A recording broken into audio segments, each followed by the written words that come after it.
Okay, we're going to look at the sine rule again, but this time we're looking to calculate the size of an angle as opposed to the length of a side.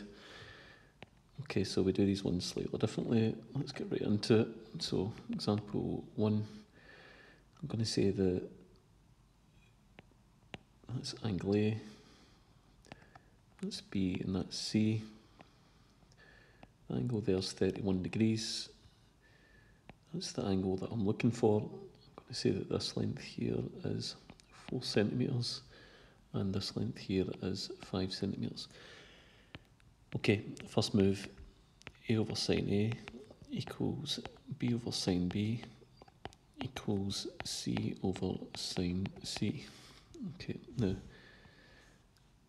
let's look at what I don't have information for. I don't have any information for, that's A, that's B, and that's C. I don't have any information for C, so I'm going to score that one out.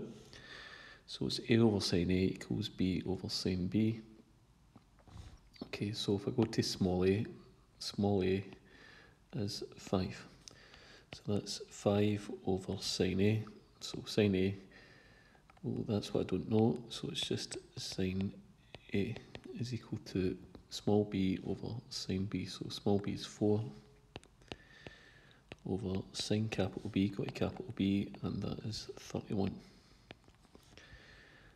Okay, so I now cross multiply. So 4 times sine A is equal to 5 times sine 31. I then bring the 4 down, divide, and I've got sine A is equal to 5 times sine 31 divided by 4. Okay, so let's just stop and summarise what we've done there. So capital A, small a, capital B, small b, capital C, small c. Okay, A over sine A equals B over sine B equals C over sine C. Get rid of the one that I don't have any information for. I don't have any information for C, so I'm going to score that out. It's then A over sine A equals B over sine B. So small a is 5, so put that in, 5 over sine A. Well, that's the thing that I'm looking for, so just keep calling that sine A, is equal to B over sine B. So that's 4 over sine 31. Okay, so I cross multiply. 4 times sine A is equal to 5 times sine 31. I then bring the times 4 down and divide, so it's 5 times sine 31 divided by 4. Okay, next move. Now this is just where you need to use your calculator. So in your calculator, you should have a button that says sine to the minus 1. Now, depending on what calculator you've got, it'll be in a different place. Now, what you might find is that that button is on the top of the button that says sine. So the sine button, you might find that up above that, it says sine minus 1. Now, the way you get to that is you first of all press the shift button, or it might be second function in your calculator. So shift, second function, or inverse. You want to hit that, and then you want to hit that button. That will then shift that up to sine minus 1. If you don't get it now, we can pick it up next day, but if you can get it just now, that would be ideal.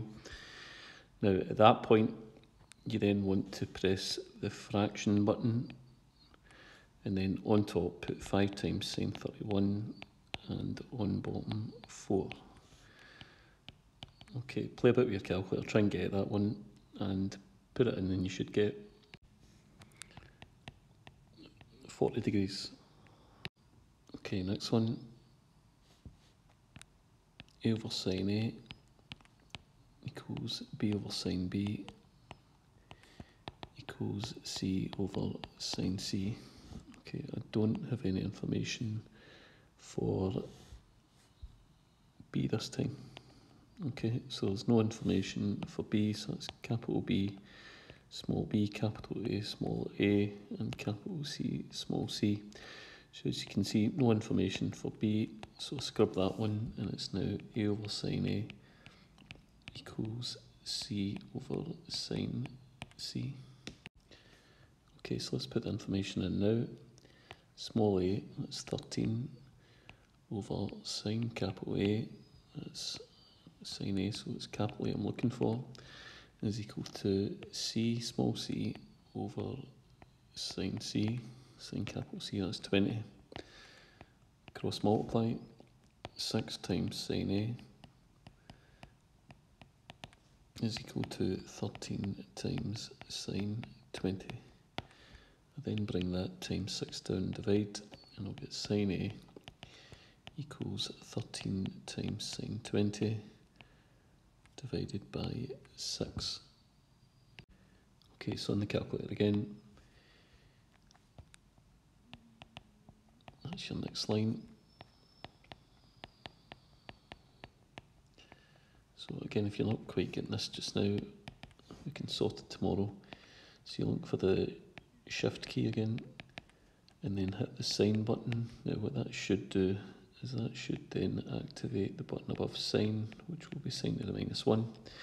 Once you get that, hit the fraction button and put that on top and that on bottom, and that will give me 47.8 degrees. Again, if you're not quite getting it, as long as you're picking up these bits here, we can pick up the final answer tomorrow. Okay, so have a go at these ones. Okay, so capital C, so SME, capital A, small a, capital B, small b, capital A, small a, capital B, small b, and capital C, small c. Okay, so in each case you're looking to find the size of the angle A and the angle A again. So pick that up, let's do the working. If you can't get the final answer with the calculator, we'll pick that up and I'll show you tomorrow.